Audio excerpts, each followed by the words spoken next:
বন্ধুরে আমার,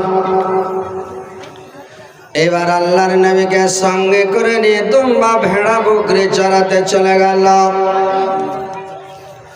আর দুম্বা ভেড়া বকরি চড়াতে চলে গেল। এবার বকরি দুম্বা ভেড়া উটগুলোকে মাঠের মধ্যে ছেড়ে দিল। গোটা গ্রামের রাখাল পাখাল গুলো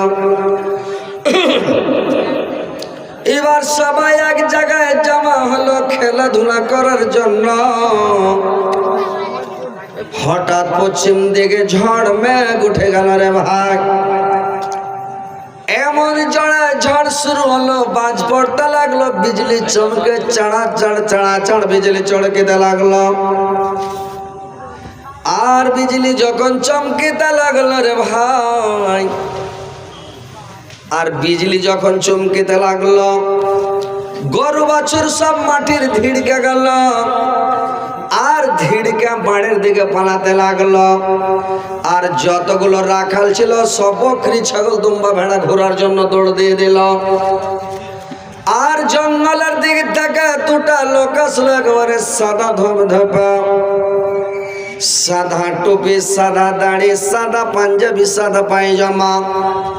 আর দুটা লোক এসে আল্লাহর নবীকে ধরে নিল রে ভাই।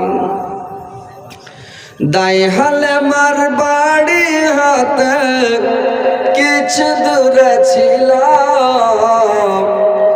এমন সময় জিবরাইল এসে হাজির হয়ে গেল। এমন সময় জিবরাইল এসে হাজির হয়ে গেল।